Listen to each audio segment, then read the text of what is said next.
Welcome to Shad Life. Well, I'm going to be riding my Haro Saguaro today.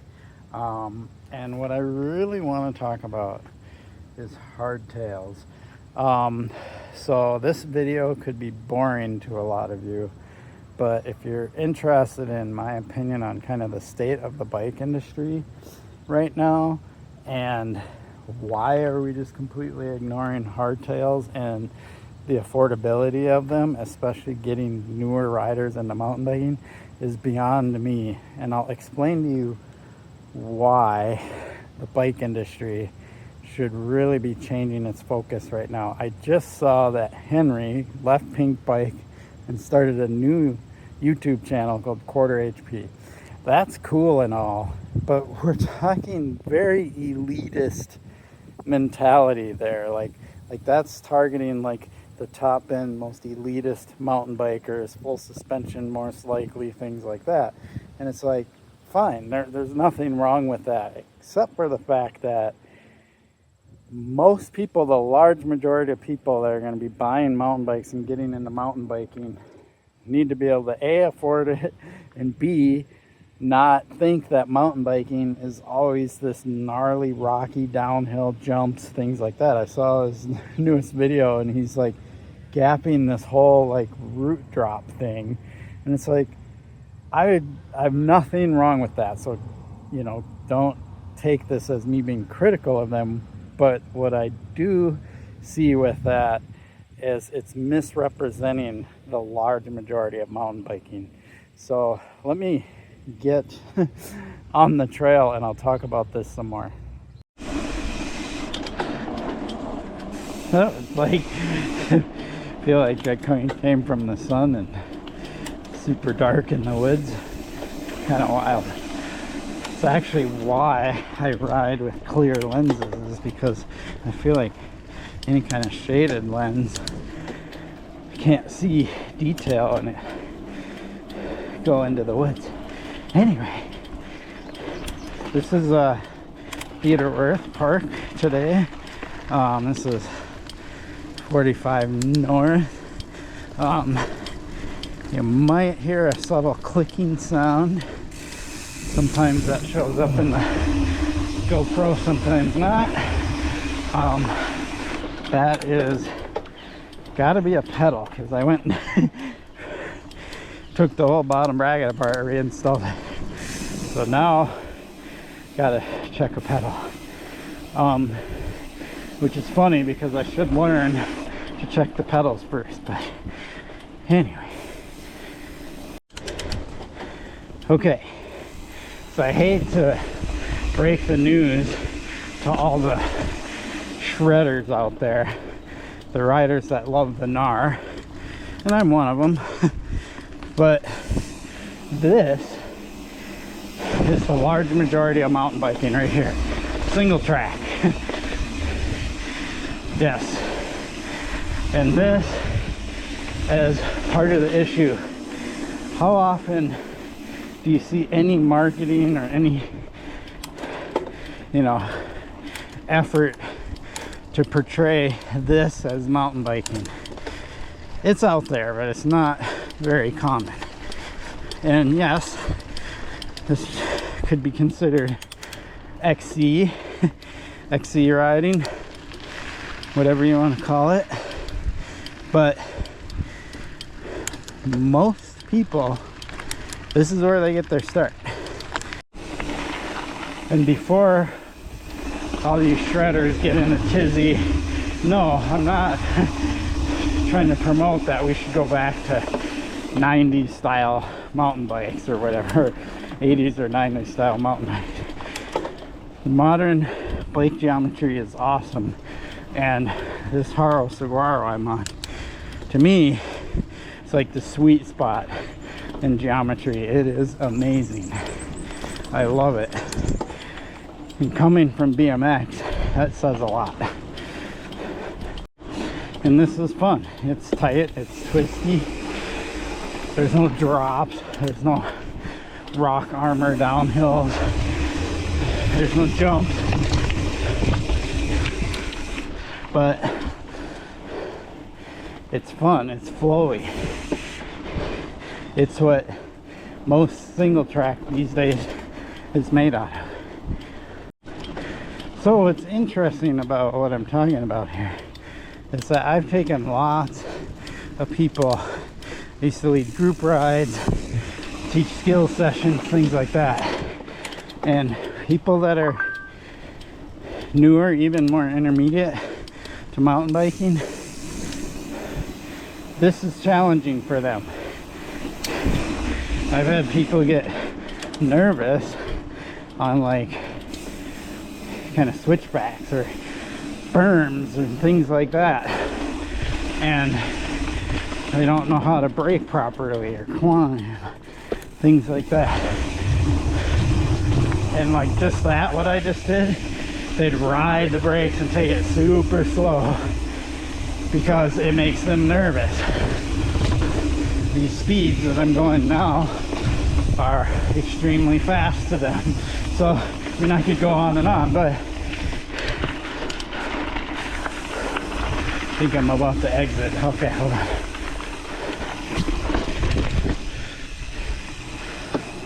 Let's get on the next trail. Alright, this trail is called Conundrum. So this, for the large majority of people, it's really all they're ever going to do.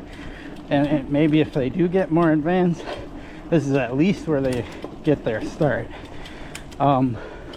So this is why I sometimes say mountain biking is a marketing problem, because you go look at any marketing, or the large majority of it, this isn't what they show. They show Red Bull hardline type stuff, right?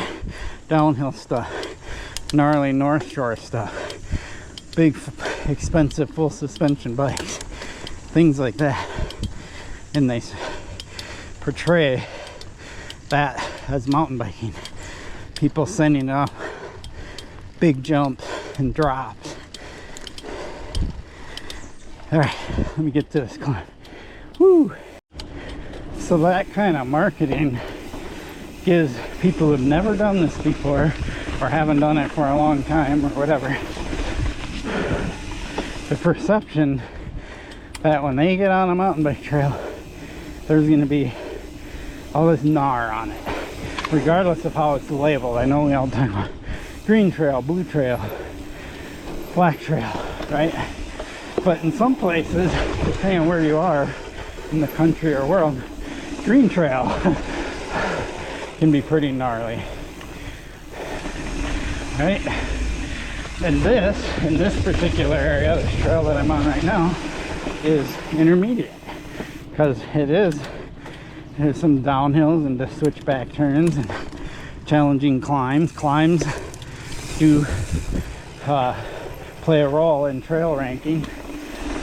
You could have a super smooth, non-jumpy, non-technical trail be a blue or a black because it's got a lot of really steep, challenging climbs, right? But my point is that the bike industry's marketing is way off from what mountain biking really is to the majority of people. It's to the point where many times when I tell people I ride a mountain bike, they're like, oh, that's super hard and dangerous. Right? They're like afraid of it. They think I'm crazy. And it's funny because I'm like, well, no, mountain biking, if you can ride a bicycle, anybody can do it. Like if you can balance on two wheels, you can ride mountain bike. Granted, you have to learn a little bit, improve balance and cornering and braking, but not super hard, challenging stuff to learn. And even the term mountain biking is deceiving because it implies that you're riding in mountains. And here I am mountain biking. There's not a mountain in sight. Within many hundreds of miles from where I'm at here in Minnesota, right? Pretty funny. But the industry tried to get away from it, calling them ATBs, all-terrain bicycles. Maybe people didn't like it because it's too close to ATV or something. I don't know, but we ended up getting stuck with the term mountain biking. And that was way back in the late 80s. Early 90s maybe. I want to say Schwinn coined the term ATV and it didn't stick. Okay, so these are the Area 36 trails, or I should call it loop. It's all the same trail system, they're just different loops. We have to come back out onto the paved bike trail to get to the next loop. But yeah, more good, fun, flowing single track. I'd say this loop is easier than the other two I just rode by a little bit. A bit more climbing though, so I'm gonna pace myself, especially if I want to talk like I'm doing. Okay, so that's the marketing section of this video, and why I say the mountain bike industry has marketing problem. And the next thing I want to talk about, the mountain bike industry has a cost problem, and that's where the hardtail is going to come into play. So the perception to most people who are not hardcore cyclists is $500 is a lot of money for a bicycle. Like, that is just their perception. I know it's ridiculous, but you know, whether it's the fact they see the prices on department store bikes and then they walk into a bike shop and they're like, whoa, sticker shock, right? But like, you start getting around $1,000 and people really start second guessing whether they should be paying $1,000 for a bicycle, right? Something they see as like a very simple, low tech, believe it or not complicated device, right? Now,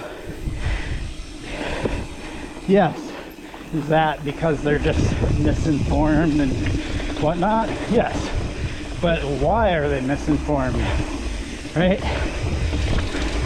Well, there's goes back to a marketing problem, but it also goes back to the fact that $1,000 in our world is like basic entry level for a mountain bike, which is pretty silly.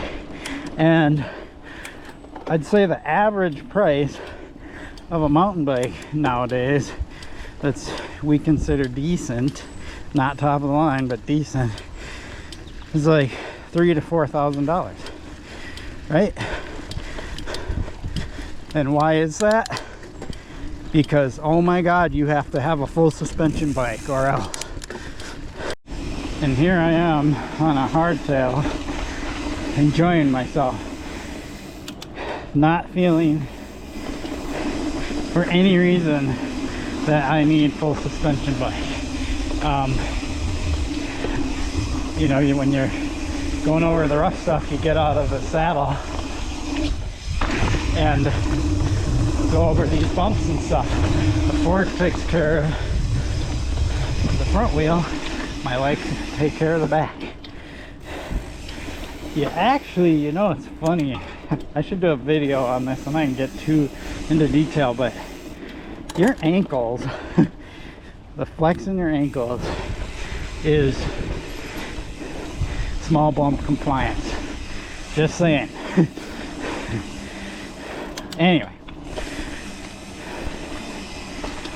hardtails are just fine for the large majority of mountain biking. I've even ridden pretty gnarly stuff on a hardtail.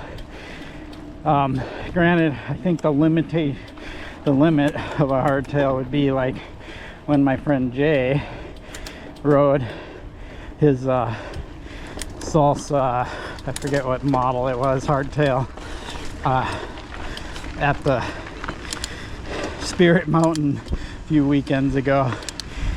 Yeah, he was a bit in over his head, but he could do it because he has the skill. But it was just beating him up. So that I get. Start riding stuff like that, you probably want full suspension. But again, Spirit Mountain is that more extreme, gnarly side of mountain biking. I'm gonna stop up here and show you why, especially for beginners, intermediates even, people getting back into mountain biking, why a hardtail is essential.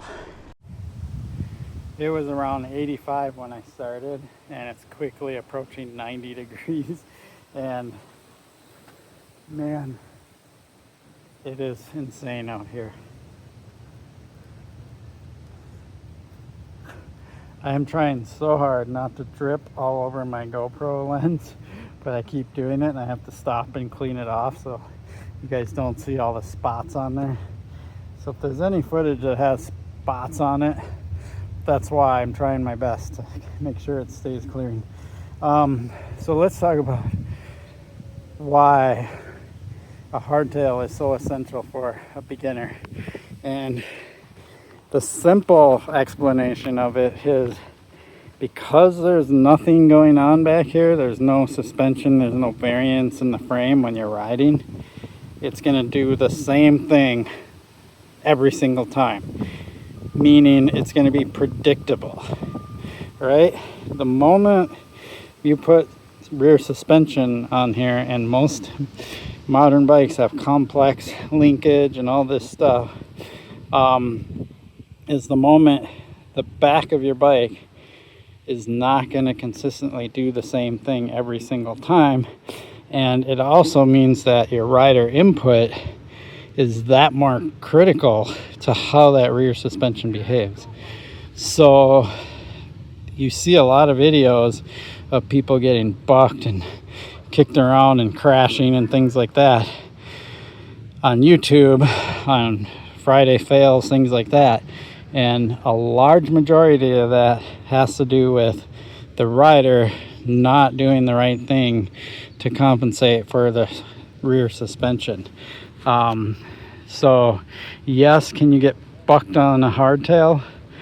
But if you learn to jump properly and you start small and build your way up, you learn the feel, and then you know what the feeling is going to be, and you learn how to take off the lip and not get bucked, right? And so the moment you go to a full suspension and you're marketing full suspension to these beginner and intermediate riders is the moment that they're going to have to figure out all these little dials and adjustments and things. And yeah, bike shop will sometimes set sag for them, but that's it. They don't talk about rebound, they don't talk about preload, they don't talk about any of that stuff.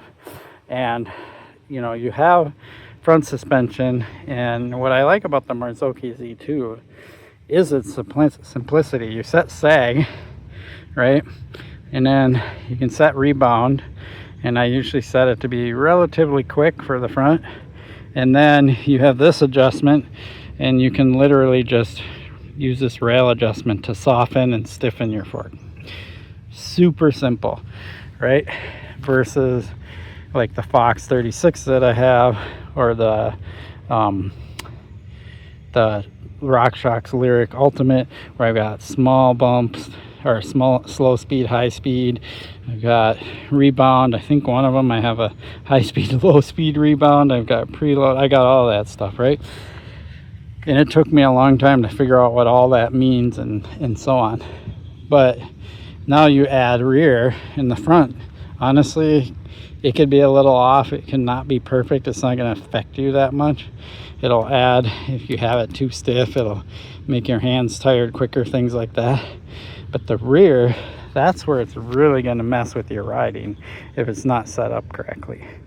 So that's just one of those things where it's like, why are we trying to get people into full suspension bikes when the suspension in itself not only changes how you have to ride a bike, you have to learn to ride differently, it also means you have to learn how to have everything set up correctly.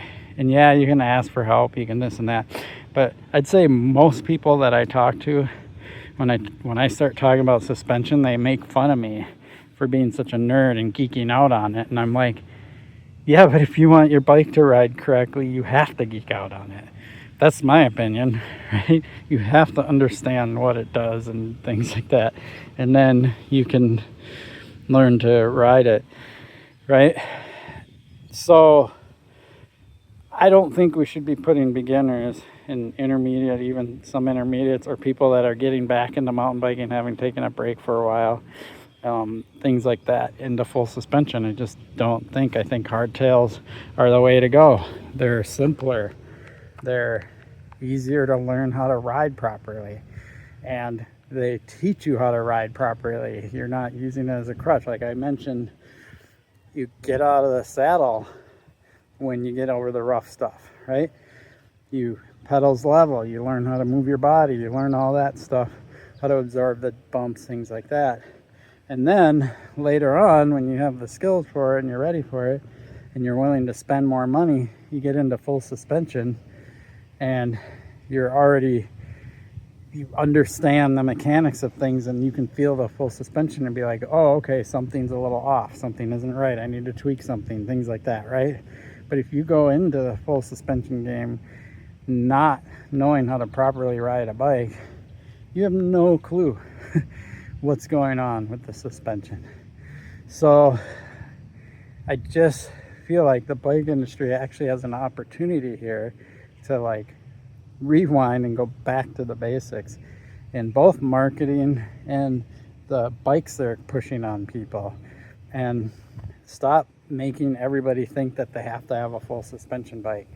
And then you can get away from $3,000, $4,000, $5,000 bikes, and you can sell $1,000, $1,500 bikes. This bike, at least its retail, I think it was $21.99. It had NX components on it, which I think is pretty spendy. I mean, it's a nice bike, nice components and stuff, but and they have an entry level one. I think it's like was $16.99 or $15.99, something like that. But then they adjusted the price on this to $17.99, so I ended up paying $17.99 for this, which that to me seems like a better deal.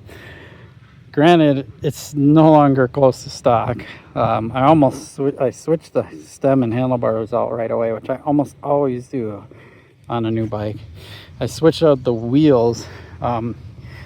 I can talk about that in another video, but oh my god, this bike rides so much nicer with these Hunt Trail Wides versus those KOM Tough wheels on there. Haro, if you're listening, put softer wheels on your Saguaro and the bike won't beat people up so bad.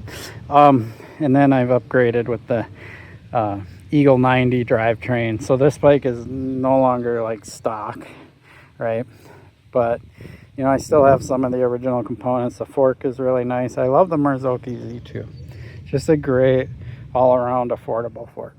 So, but enough about that.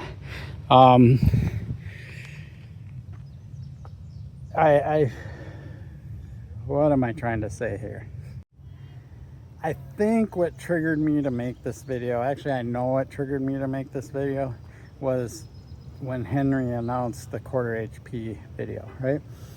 And it's going to be the super highly produced, professionally made, you know, he's got away with talking, unlike me, right? Or I'm just babble all over the place, like, right? They've got a sense of humor in there. They've got this Stig guy now, similar to the car show, whatever that car show was.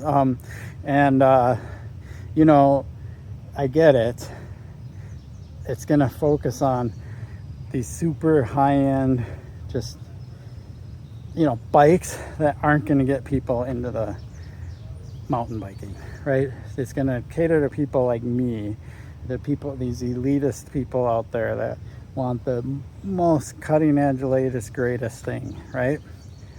And yet 85-90% of people riding mountain bikes would do perfectly fine on something like this. They would do great, actually.